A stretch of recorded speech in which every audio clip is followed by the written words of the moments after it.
મહાદેવના દર્શન કરીને પહોંચી ગયા આપણે ઓફિસ પર.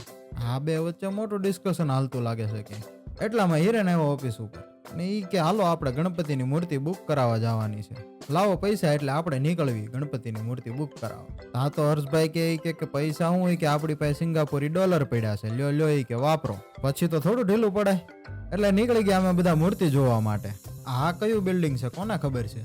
વરસાદ આવે એવું લાગતું હતું એટલે આપણે થોડીક ઉતાવળ રાખી. એટલે આ ચોમાસામાં આ મશીનને ક્યાં જવું હોય છે. અને પહોંચી ગયા આપણે મૂર્તિવાળાને પાસે અને જોઈ લીધી આપણે મૂર્તિ જે સિલેક્ટ કરવાની હતી એ મૂર્તિ ચેક કરી અને કરાવી દીધી બુક. આ મારો બેટો હારો આવી ગયો એટલે ઊભું રહેવું પડ્યું. બંધ છો એ ભેગા જ આપણે ગાડીમાં લીવર આપ્યું ને અને ફટાફટ પહોંચી ગયા ઓફિસ પર. લે અહીંયા તો મિલનભાઈ આવ્યા લાગે છે. પછી ખબર પડી ને ડોક્યુમેન્ટ સ્કેન કરવા હતા એટલે આવ્યો હતો. અને આપણે લેપટોપ બંધ કરી અને નીકળી ગયા જીમ જવા માટે. આ જો સીન સપાટા કરે ઈ પ્રિયમ આજે ફૂલ બળ કરે છે. એનું જોઈને હિલ્સ કે લે હું ટ્રાય કરું.